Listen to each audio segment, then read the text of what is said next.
Well, I remember when I was asked to put the garland on Prabhupada, and I always remember that when Prabhupada came through the doors of the lounge, it was that his smile was like, as I say, oceanic. It was just an oceanic smile.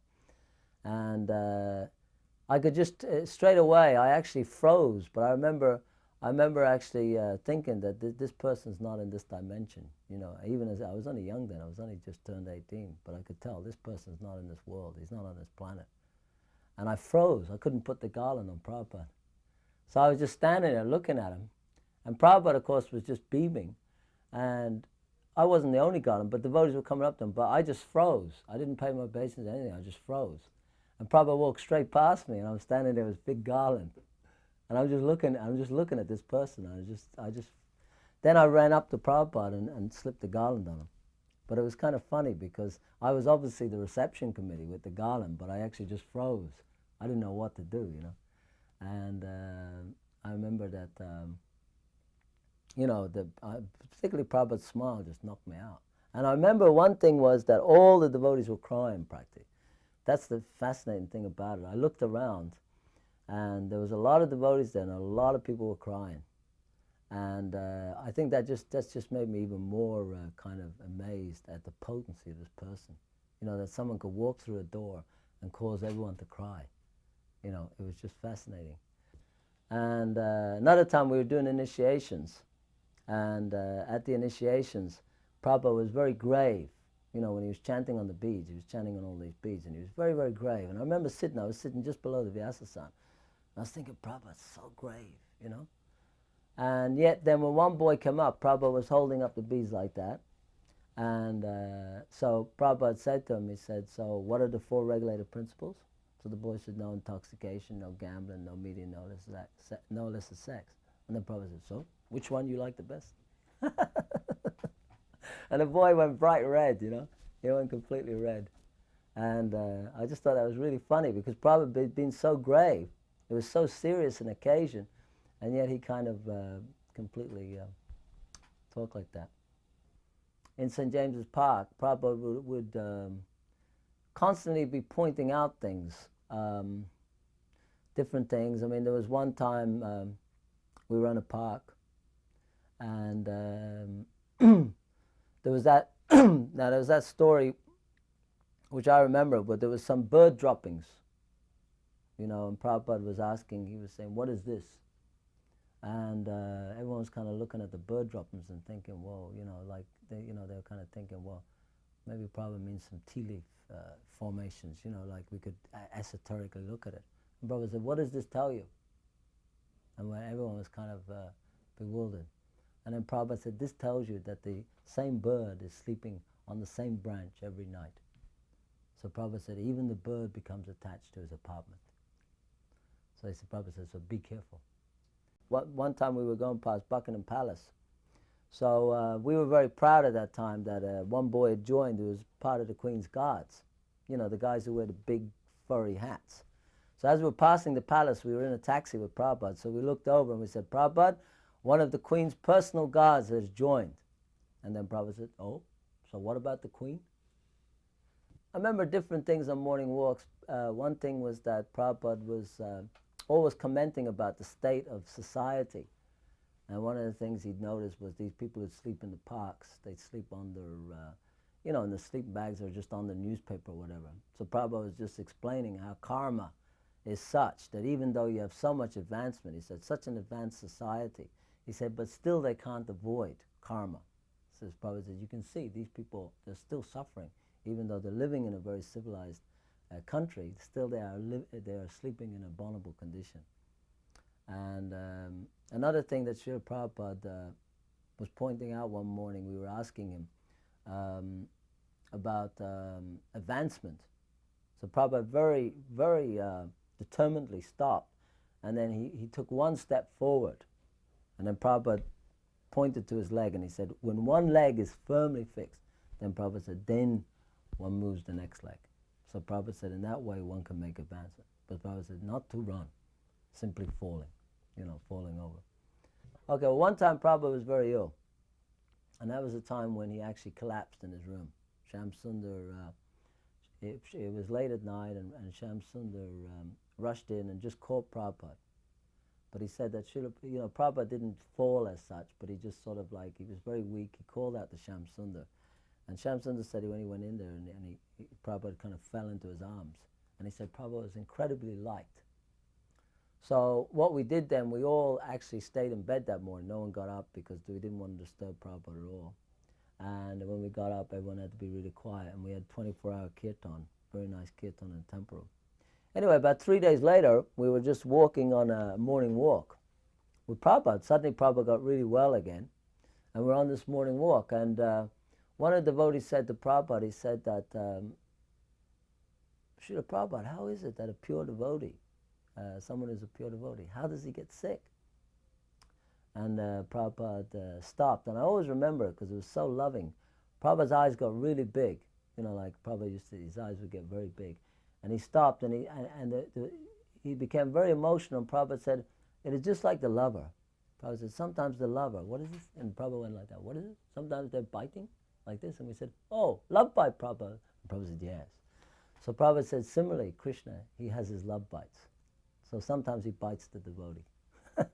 And then he smiled. But it was very, you could tell it was very ecstatic, that it was very deep.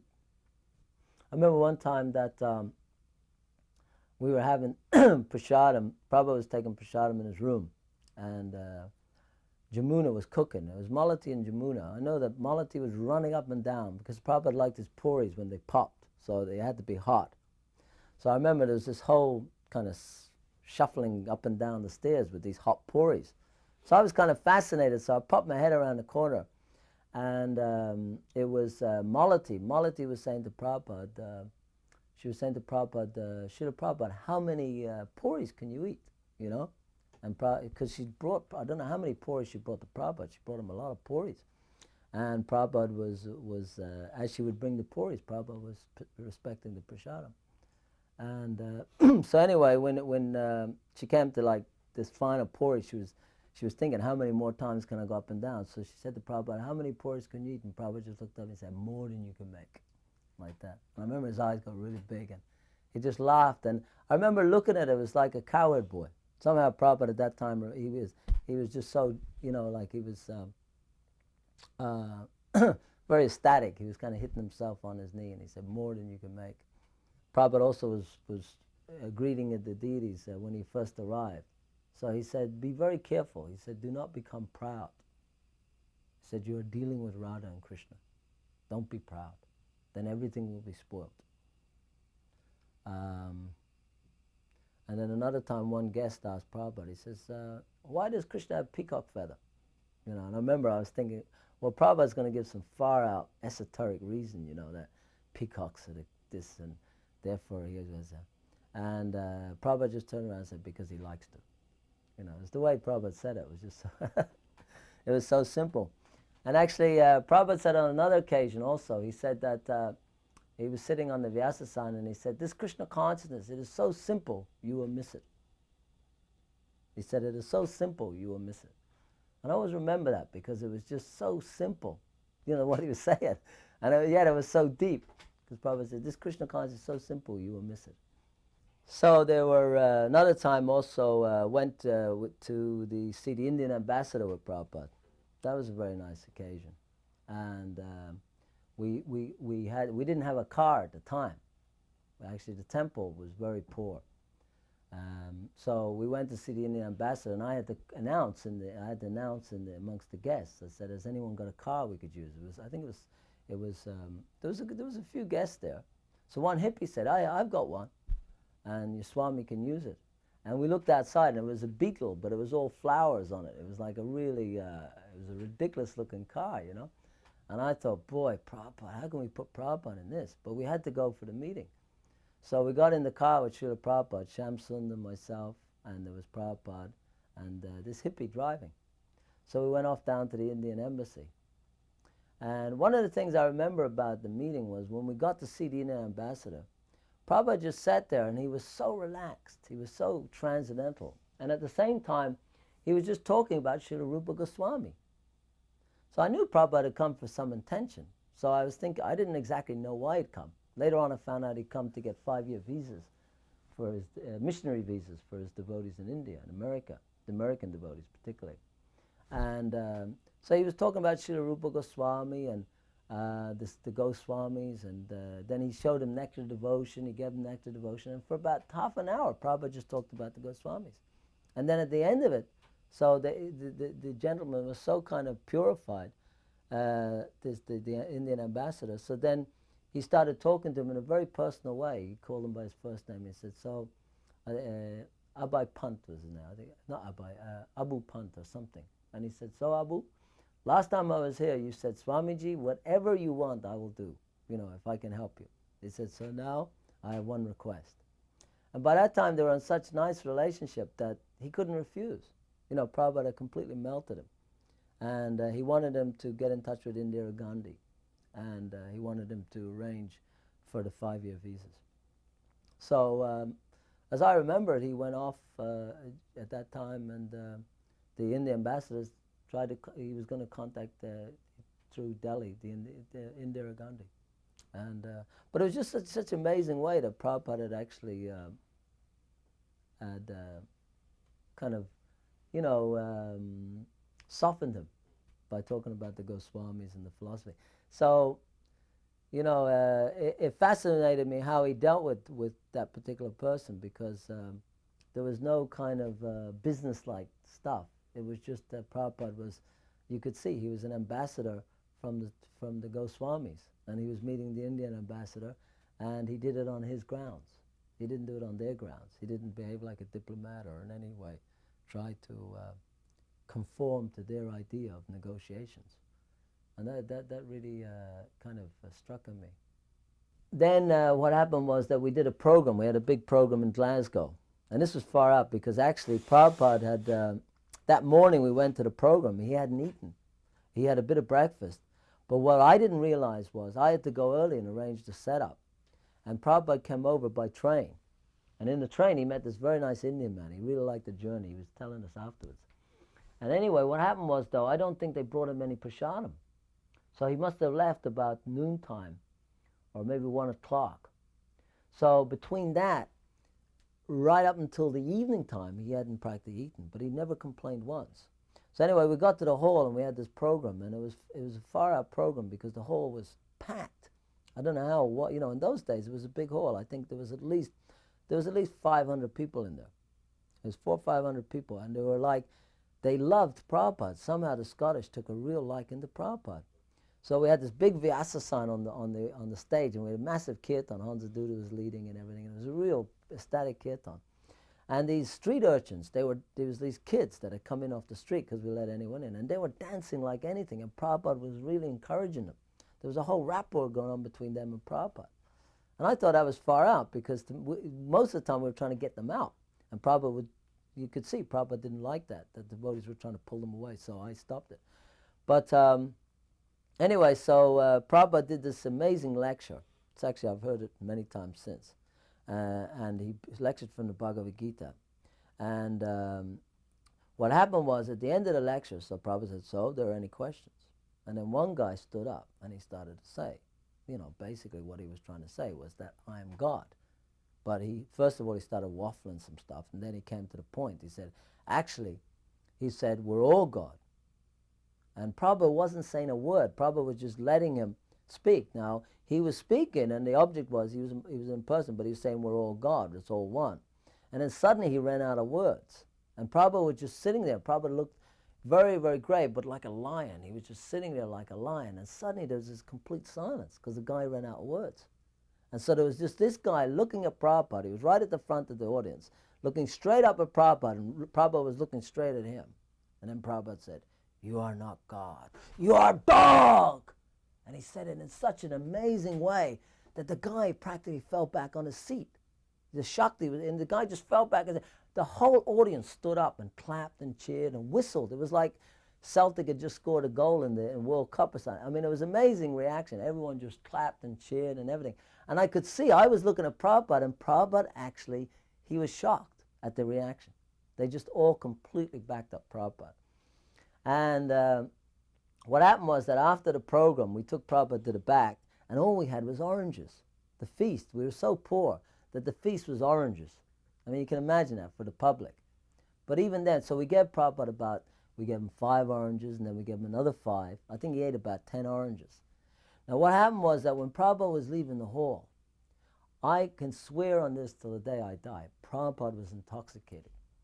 It was like he was in complete ecstasy. He was staggering down the hall. Now, I was looking at Prabhupada, I was holding the door, and it was only Prabhupada and me, and his servant was coming behind.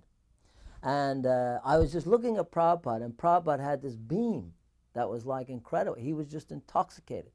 And you could tell, it was like this. I've never seen Prabhupada like that before.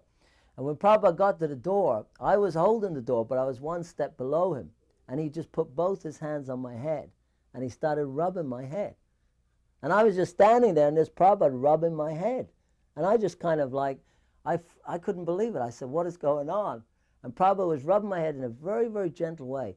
He said, I am very pleased with what you have done. He said, now you've preached this Krishna consciousness all over Scotland. It was just such a beautiful way. It was like, Prabhupada, it's hard to explain it because it was just one of those moments that you'll never see again. Okay, so what happened was that Prabhupada called me back into the room, and I was kind of fascinated then because now I'm in the room with Prabhupada, and Prabhupada's going to have a shave. So I was drying myself off, and Prabhupada was in the mirror with this, and he'd soaked up, and he had this, Nanda Kumar was standing behind him with a towel and some stuff. And now the only thing you have to check if it's Nanda Kumar, because that I can't focus in on. I don't think, it might have been Shruti Kirti, but I don't think so. It's one of those things, because with Prabhupada I always remember, kind of servants, but they were always Nanda Kumar or Shruti Kirti or something like that. So I'm pretty sure it was Nanda Kumar. But anyway, Prabhupada's trying to use the razor. So I could see Prabhupada was disturbed, and I was fascinated the way Prabhupada was so angelic. He was like going like this. So Prabhupada was looking, so he turned to Nanda Kumar and said, this is Gillette?